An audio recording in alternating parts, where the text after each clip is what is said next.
Welcome everyone. Today we are going to talk about self-service analytics with Amazon Redshift. My name is Naresh Chenani. I'm an engineering director at Redshift. I've been at Amazon for 6 years and have been working on databases for 2 decades and having a lot of fun. I would like to welcome Raj Badisa. He's from Broadridge Financial, and he's going to be co-presenting with me and talk about Broadridge's experience with serverless Redshift. Thank you,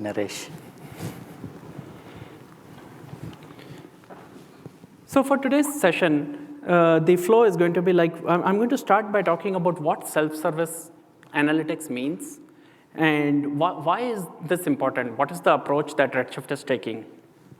Then we are going to segue to Raj to talk about the challenges they were facing with the current system and how they migrated it and the results of moving to serverless Redshift.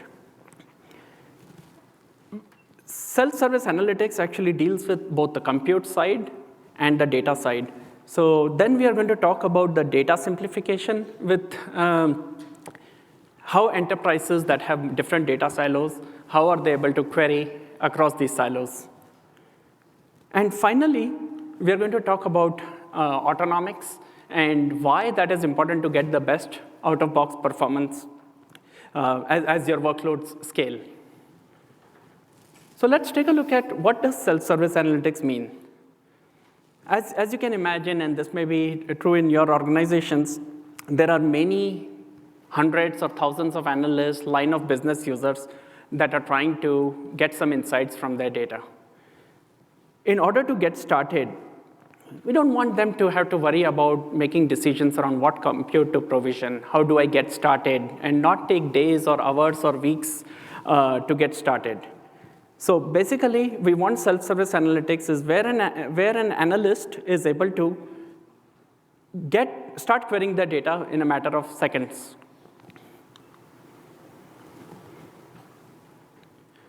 What are some of the properties for a data warehouse that is suitable for self-service analytics? Insights with getting started within seconds. So you have some questions you're trying to figure out. You have some data. Maybe it's in S3, or maybe it's ingested in the data warehouse.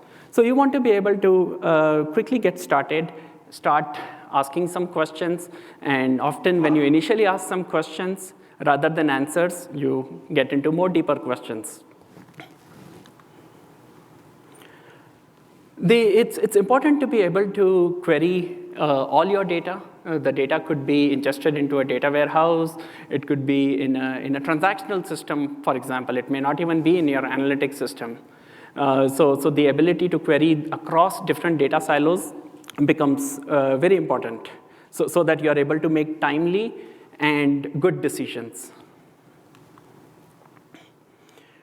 And finally, being able to get the best price performance. I mean, if you are able to, if the cost is too high, that's going to be a problem from a business perspective. If the performance is not satisfactory, if your dashboard latencies are not where they need to be, that's going to be a problem.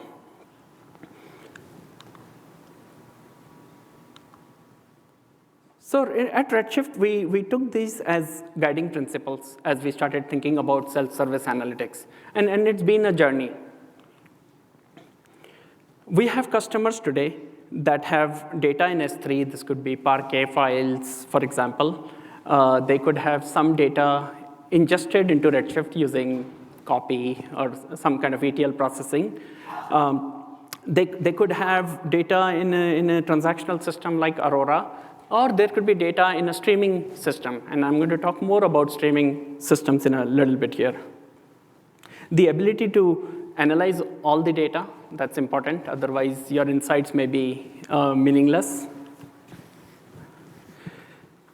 Super important from a user perspective to have the ease of use, so you're not making infrastructure decisions. You're not worrying about when to take the next backup. You're not worried about, and with data, sensitivity and security is super important. Redshift takes that very seriously. All the data is encrypted by default.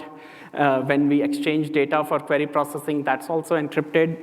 And with advanced features like row-level security, data masking, which is something we announced as preview this week, and role-based access control. We simplify making sure that users that have access to the data are able to get in, and it's blocked for the rest.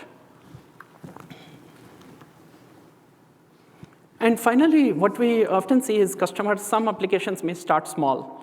As they become more interesting and provide valuable insights, the number of users grows.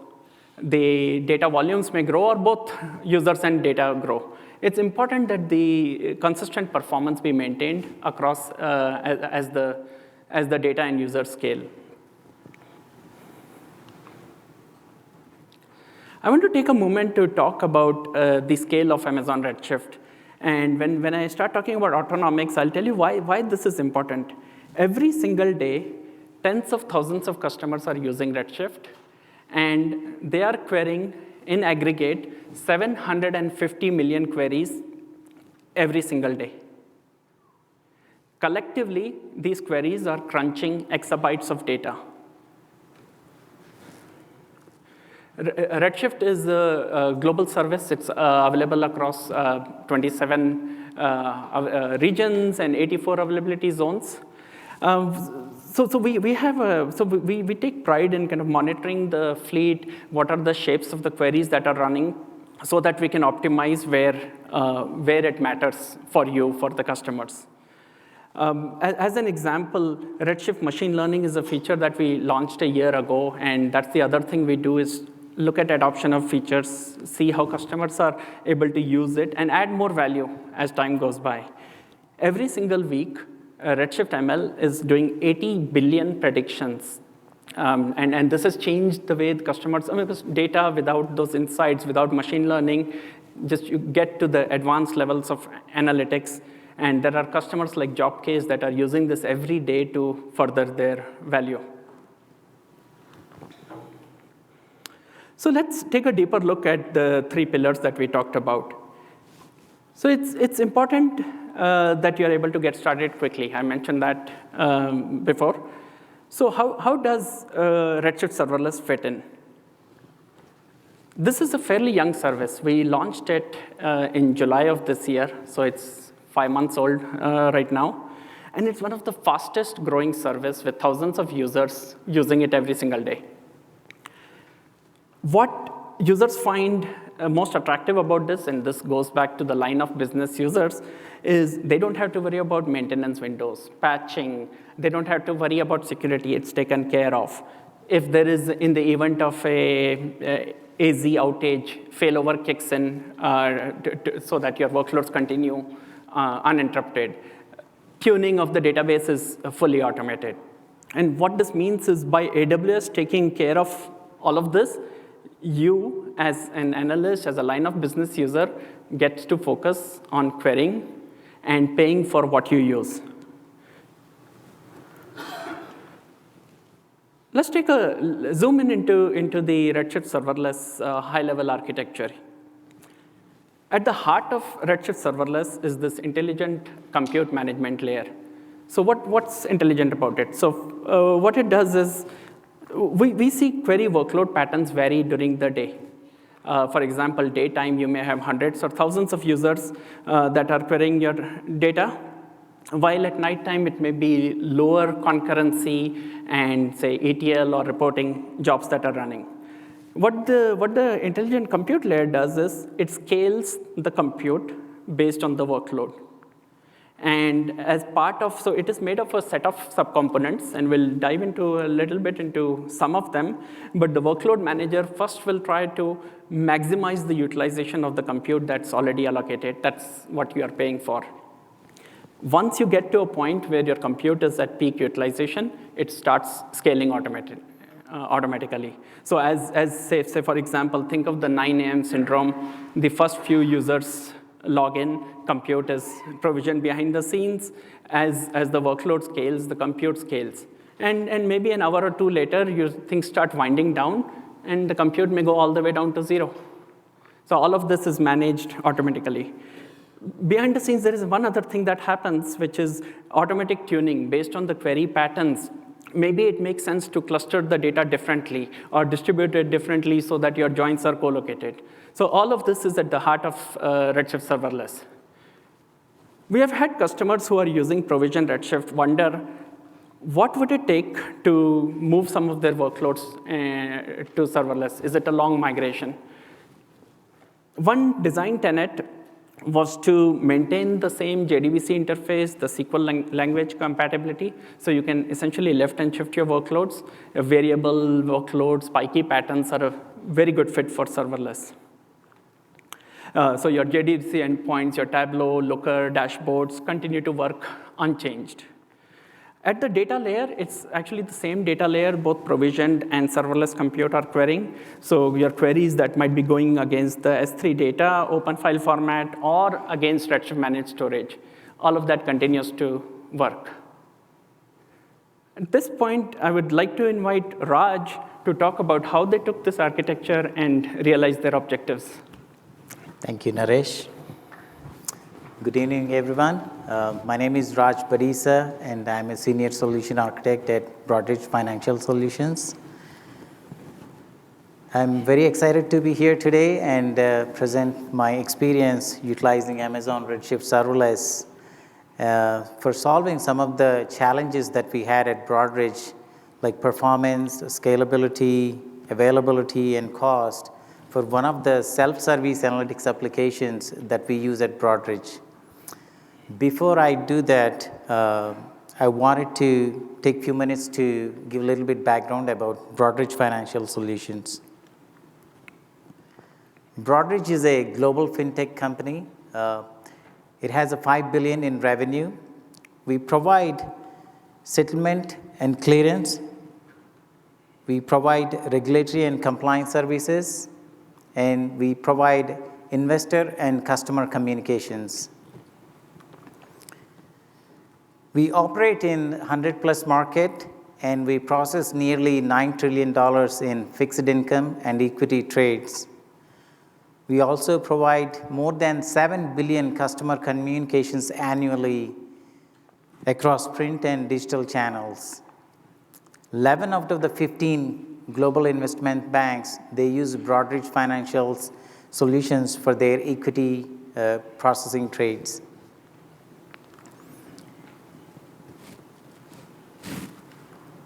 Sorry.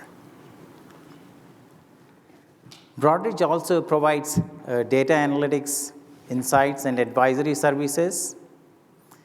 More than 200,000 finance professionals, they use Broadridge's services. Some of the analytics that we provide in the capital markets, wealth, and asset management domains are portfolio performance analytics, P&L analytics, risk analytics, market data analytics, and trade lifecycle analytics. These analytics facilitate better investment planning, navigate risk and compliance, and optimize operations and drive revenue for financial advisors, portfolio managers, and investors. We utilize various on-prem and cloud services to provide these analytic solutions to our internal and external customers. And here is the list of the landscape of the services that we use across the analytics landscape. A little bit background about the self-service analytics application that we use at Broadridge. It is a finance regulatory platform.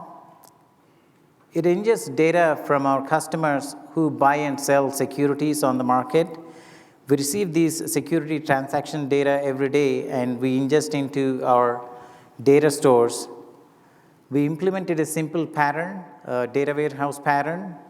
It ingests the data, it stores in the data warehouse, which are file stores and RDS systems. And we use our ETL jobs, which extract the data, perform validations, does the transformation and calculations, and then load the data into our on-prem data warehouse.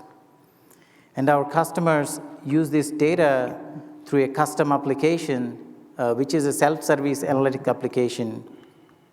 This application has specialized widgets, which allows the users to create custom dashboards, customized reports, as well as use the search and filtering functions to create custom data queries.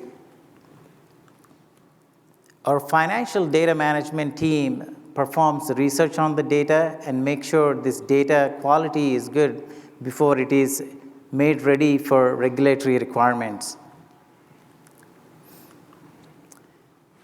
The current on-prem utilization for this application is around 40 terabytes of data in size, and it runs on a fixed appliance, and it is running on an old hardware. It also has the daily batch ingestion of the data through the ETL, and we perform additional calculations and transformations on the data once it is received. It also has a highly variable daily usage based on the day, based on the month end, quarter end, and the year end. The data and the workload usage pattern differs. Users run historical data queries against this data and also perform data corrections and also generate the reports that are required for the regulatory requirements. So what are the challenges that we have? We have 5 major challenges with this application in the on-prem environment. The first challenge is we have difficulty performing the data management operations. When users are creating these complex data queries, the query response times are so high, the UI experience is very bad, and also the custom dashboards are rolling the data very slow.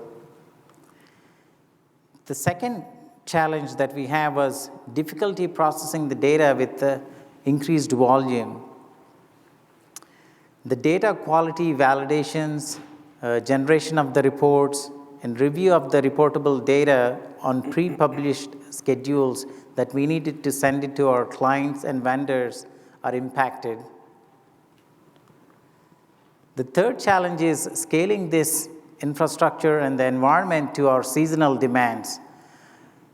The month end, quarter end, and the year end, we have a huge workload volume, and we are not able to scale these systems in that short time to meet those seasonal demands. The fourth challenge we have with the data growth, we have increased infrastructure cost and operations and maintenance costs. The fifth challenge, we have operations overhead to maintain and manage these systems, and also perform a lot of maintenance activities like backup, restore, resource scheduling, partitioning, and performance tuning. With a lot of these challenges, we are not able to onboard new customers or onboard new applications and users to these existing systems. So what do we want on the new system, or some of the requirements we set ourselves for the new platform to be able to support our requirements? We wanted the new systems to be able to process the data in a short time and significantly reduce our query processing times and provide a better UI experience. We wanted the new platform to support our seasonal demand, which is up to 4 times in volume. We wanted to be able to support our research and investigation requirements, which requires us to take snapshots of the existing data and build new clusters, perform research on this data, and discard those environments when they are not in use. We would like to avoid the static cost associated with the licensing and the dedicated hardware, and wanted to reduce the cost of performance as well. And we wanted to reduce the operations overhead and the management and the maintenance of the systems, and also wanted to improve the monitoring and security and audit capabilities of these systems. So overall, we wanted to improve the data processing times and provide better experience to our users for their data analytics requirements. So why Redshift Serverless? We reached out to the AWS team, and we provided our requirements, we provided our challenges. We did a research on the online cloud-native solutions that are available. Redshift Serverless provides the features that fulfills our requirements. Some of the features that were of interest to us were we were able to create new environments within minutes compared to months that it was taking for us on the on-prem environments. The auto concurrency scaling feature is creating transient clusters during the variable workload and supporting our workload demands and the performance requirements as well. The auto workload management scales the resources up and down, and we do not have to manage the resource allocations. The auto backup and recovery point creation every 30 minutes enables us to create snapshots and be able to create new clusters within 15 minutes, which supports our new research and investigation requirements. The built-in query and database resource monitoring, it provides from the AWS console, you can log in and you can view the resources, the query executions, the times, the CPU cycles that are being used by the database. And the best part, we only pay for the query execution time. When we are not running any queries against the system, we do not have to pay for anything. So with all of these features, we wanted to be able to compare Redshift's performance against our on-prem. So we reached out to AWS team on the migration process, and they recommended us to use AWS SCT, which is the schema conversion tool, and additional services like AWS S3 to transfer the data and load it to the Redshift serverless. So we used a simple pattern to do the initial data migration. We installed the AWS SCT tool on EC2 and the SCT extractor agents on a couple of EC2 instances. It was an easy setup, and we were able to set up this environment in a couple of hours, and we connected the SCT instance to our on-prem data warehouse, and we ran an assessment report. The SCT assessment report provides a detailed information as well as a summary report on how much of the database objects can be automatically converted versus how much of it you need to manually migrate. And it also provides the details on the tasks and the complexity of the tasks associated as well. With SCT tool, you can automatically convert the schemas between multiple platforms as well. So we were able to convert the schemas from our on-prem data warehouse to the Redshift serverless environment with minimal changes. We installed multiple SCT extractor agents to migrate the data from our on-prem system to the Redshift serverless. Some of the tables which contained 1.9 billion records, it took us 2 hours to migrate the data from our on-prem system to the Redshift serverless environment. Some of the learnings in this migration process, AWS Redshift serverless does not support the array data type, so we had to convert that array data type schema, the column, and then we have to split it up into a reference table and then unset and then reference that key. We also had to set the column sizes for some of the columns in the source tables because SCT was considering them as LOBs and causing delays in the data migration. So when we migrated our initial data set to the Redshift serverless environment, we are ready to do the performance tests. So we identified 5 different procedures that are frequently used by our end users that are of low, medium, and high complexity. They have like aggregations, joins, multiple parameters. We identified a common user base that is actually used by this, used by the application. We set up the performance test environment with custom scripts pointing to the Redshift serverless as well as the on-prem data warehouse, providing 250 unique parameters that contained approximately 5,000 queries across those 20 user sessions. Those queries were scanning 1 terabytes of data in size, and the Redshift serverless environment we configured was 128 RPU, and the on-prem data warehouse that we have was 768 vCPU and 6 terabytes in memory. When we ran the tests, we were really impressed by the results. what we noticed was the total query execution time between the on-prem and the Redshift serverless. There was a huge difference in the total query execution time. The Redshift serverless took approximately 30 minutes for those 5,000 query executions, whereas the on-prem system took almost 3 hours to complete the same number of queries. Some of the additional performance results that we noticed: 81% reduction in the total query execution time compared to our on-prem platform. This allowed us to process more data and support our KPIs and SLAs. We also noticed 2x to 75x query speed improvements. This resulted in improved user experience, faster data quality reviews, and generating reports. For 20 user sessions and the 5,000 query executions, the total Redshift serverless cost was just $32. So we were really impressed by that number, and then we wanted to do an estimation of how much would it cost if we take an on-prem system which is running 24/7, 8 hours a day, and then 365 days, versus a Redshift serverless environment which runs 5 days a week, 8 hours a day for an year. And we noticed a significant cost savings. On-prem system was approximately $300,000, versus the Redshift serverless was approximately $100,000.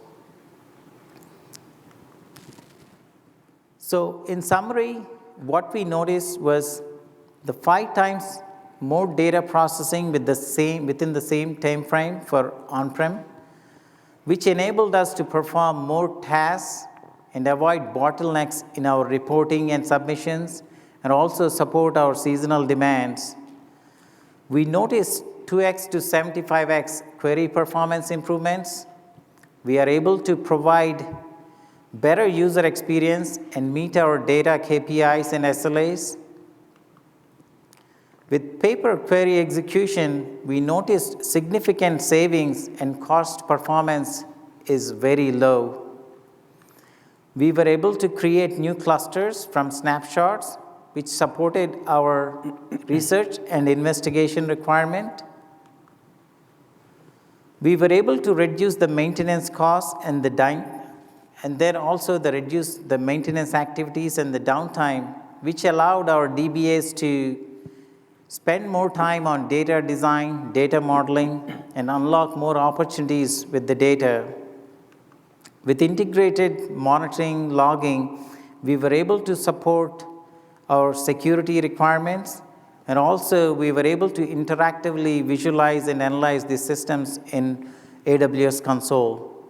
With all of these benefits, we are able to onboard new customers, new applications, and in a short period of time.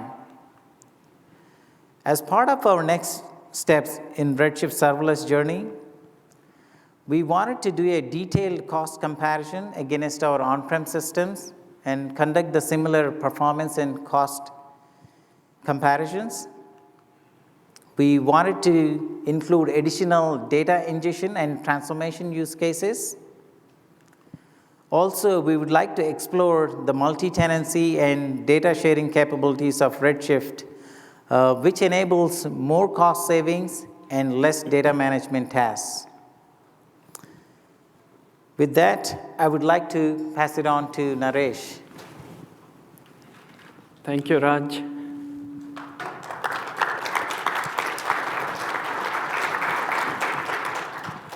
I'm blown away by those results, Raj. Thank you. 81% query execution time improvement at a 3x lower cost. What this means is the users that you could not onboard before, now you can onboard them and without sacrificing performance. Thank you so much for sharing that. So far we focused on serverless, the compute simplification side of things. A very common use case is to query different silos of data. And the way customers are dealing with that is, so there are data pipelines. The problem with data movement pipelines is they are error prone, right? You need an on-call rotation to support them. They tend to fail on a Friday evening when everybody's gone home. And once they fail, it's incredibly difficult to figure out where to resume the ingestion. So you don't have to deal with data quality issues, duplicates, or stale results. When I speak with customers, I commonly see there are different data sources. There is data that lands in a data lake. Some parts of that data is ingested into the data warehouse. Then there are operational data sources, systems like Aurora. And then there are streaming sources for your log analytics, gaming data, through, say, something like MSK, Kafka, Apache Kafka, or Kinesis. And all of these sort of feed into the analytics subsystem, so you're able to combine this data for timely and reliable insights.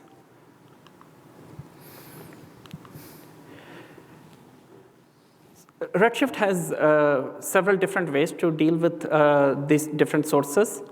And today, I am very excited to talk about 2 new announcements that we made this week. First is auto ingestion, auto copy from Redshift S3. The most common way to ingest data into Redshift is you run the copy command, you point it to an S3 folder, give it the credentials, and it ingests data.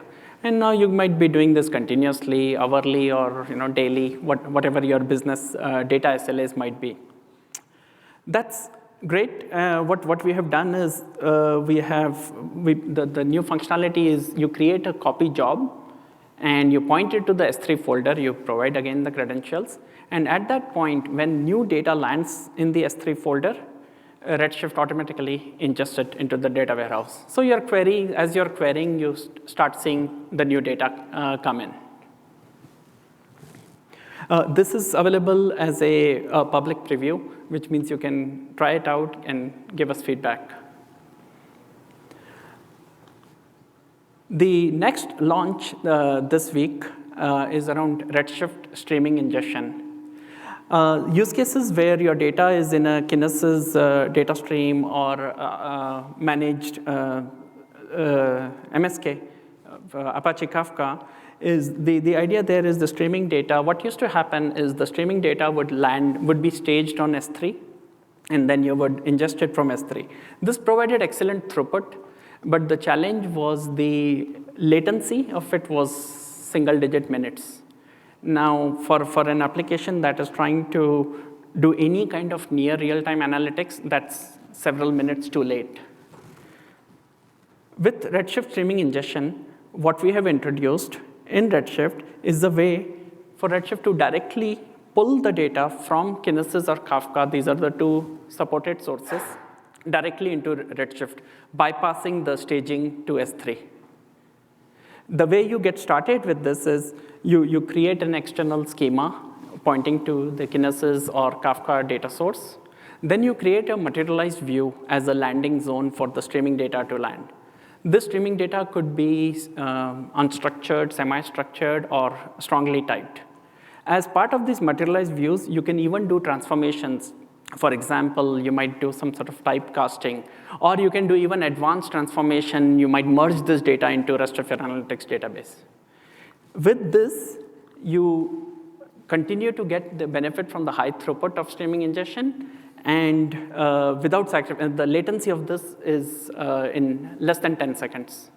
So we were speaking with Adobe, one of our customers, and they were one of our preview customers for this feature. Their use case was to build an experience, Adobe Experience Platform, where based on clickstream analytics and web application data, they wanted to personalize and customize the experience for CRM applications. And that's what they are launching using Redshift streaming ingestion. This is now generally available, which means you can use it for your production workloads.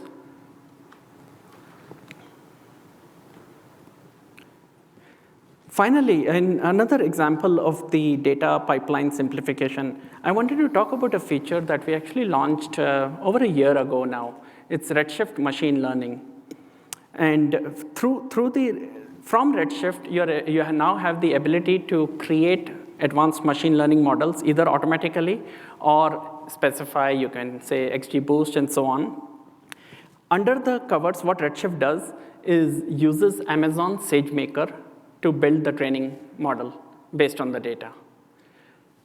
The nice thing with using SageMaker has hundreds of data scientists that are innovating on machine learning on both the accuracy of the models, the performance of training, and you have all of that available right from your Redshift command lines.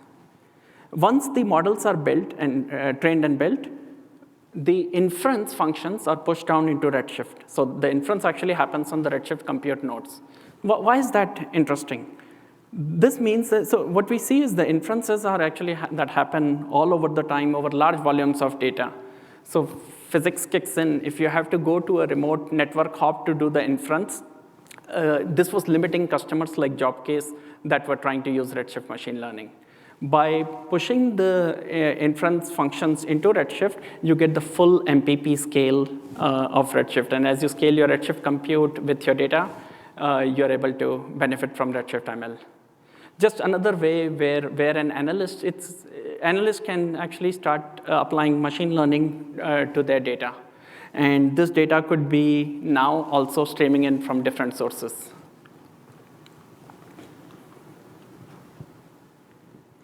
So we talked about compute simplification, we talked about data simplification. And a few times we have talked about autonomics. So the goal of autonomics is to provide you with the best out-of-box performance without you having to worry about taking tuning decisions. And there is a lot of skepticism, there is a lot of mystery around autonomics. How does it work? How can I control it? And I wanted to take a few minutes today to demystify and talk about the approach that Redshift takes to autonomics. Remember early on I talked about the scale of Redshift where every day we process 750 million queries. That's a wealth of data we have in terms of query shapes that are interesting, that we can learn from and optimize Redshift to best serve these complex workloads. The first step in this process starts by identifying the opportunity. For example, we may see there are access patterns that may benefit from sorting the data if the data is not already sorted, or sorting it differently if it might be already sorted. That way we can cut down on the I/O requirements and significantly speed up query performance. Once we identify the opportunity, the next thing our models do is estimate the benefit. Why is that important? We want to make sure that because autonomics actually ends up doing additional work, like sorting the data doesn't come for free, we want to make sure that there is significant benefit to be realized for the workload. So at that point, we estimate, and once we have enough confidence in our estimates, we go ahead and take the action. The action could be automatically creating a materialized view or sorting the data, or one of many actions. Oops, sorry. So at that point, are we done? No, because your workloads are not static. Your daytime workload might be different from nightly workloads. From week over week, month over month, your workloads are evolving and adapting. So we continuously observe the shifts in workloads, and in a loop, we identify the next set of opportunities. Currently in Redshift, the automated tuning spans multiple layers. At first, we have the automatic table optimization, ATO, for some of you that may have heard of it. It deals with the physical design of tables. So how should data be distributed? Based on what columns queries are joining a table on, and what the benefit there is, we may decide to distribute the data to optimize the join performance for co-location. The other part is around maximizing the compute utilization using automatic workload manager. That way, you get the consistent peak performance. You maximize utilization for the compute that you're using, and the system scales beyond that point. And finally, we have recently introduced some advanced optimization techniques, including automatically creating materialized views. This actually makes a huge difference to getting consistent dashboard performance. And we'll deep dive into a couple of examples where you can get a sense of how this approach that I outlined is being applied and see some of the thinking. Automatic Workload Manager is something we actually introduced a few years ago, and it has been continuously updated and improved based on our learnings. One key aspect of AutoWLM is adaptive concurrency. So what is happening is different classes of queries, like in Raj's example, he talked about 20 concurrency tests with simple queries, medium complexity, and high complexity. And so what happens as these queries are entering the system, the query planner, which is a cost-based optimizer, is using statistics to optimize what's the best way to execute the query. Then our machine learning basically predicts, machine learning models predict the execution time of this query based on these statistics, as well as the resources that the queries need.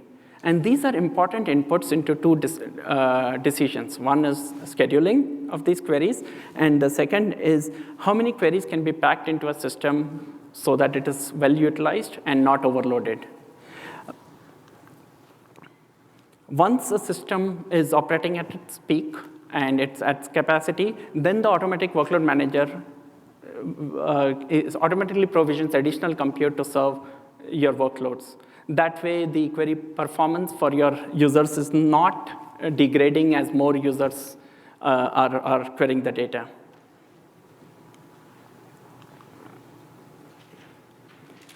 So materialized view, this is an actually fairly old concept. It's 30, 40 years. It's been around in databases for a long time. And the idea is very simple. If there are patterns of a query that could be pre-computed and reused multiple times, you can save a bunch of time in terms of processing. A couple of years ago, Redshift introduced materialized views where you would identify those common workload patterns, decide what materialized views should be created. And then as your queries would query your base tables, we would automatically figure out which materialized views might make sense to use. As the table data is changing, the materialized view would be automatically refreshed. And all of that was great, but there was one challenge, and specifically for the line of business user, where they had no idea which materialized view might be interesting. And we saw cases where folks in trying to use the feature would either create materialized views that are not very useful, which can get expensive because now you're paying for refreshing these materialized views, or the other angle is lost opportunity, not knowing, hey, if I could have pre-computed this. So we took the step, again applied our approach to autonomics and introduced automated MV creation. With this, what Redshift does is analyzes the workload, identifies a candidate set of materialized views that can be, that are interesting. These views are then ordered based on the estimated benefits they can provide, and we start creating those. As time goes by, one of two things can happen. Some materialized views are very interesting, so they are kept around. Others might have fallen out of favor. Maybe your query patterns have changed, so they are no longer interesting. In this case, Redshift will automatically drop such views to avoid any overhead of maintaining them.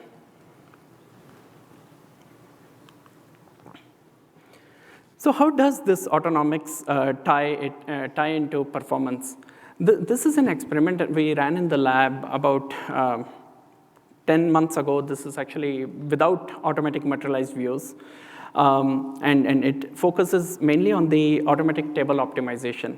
What you see here is a workload. In this case, it's a 30 terabyte TPCH data set that is running continuously. Results caching is disabled, so the whole processing is happening all the time. On the y-axis is the time it takes to run the workload. On the x-axis is the time since the workload began and is running continuously.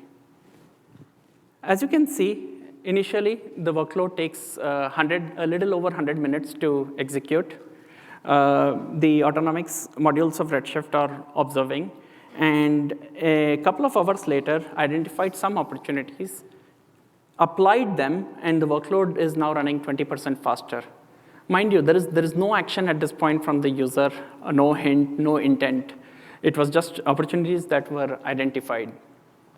As more time goes by, additional autonomics kick in, and the steady state for this test was a 40% speed up. So we went from 100 minutes to about 60 minutes for this TPCH 30 terabyte workload with no input, no action needed.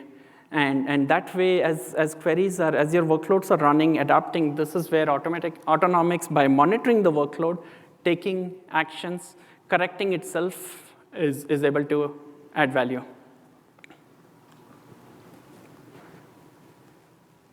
So I would like to encourage all of you to realize these benefits, to make it easy for you to give Redshift Serverless a try. There's a $300 credit, which you can use either sample data or bring on your workloads within minutes, like Raj did at Broadridge, to test it for yourself. Thank you so much for joining us. Raj and I will stay around for any questions. And before you leave, please fill the session survey. Thank you so much for joining.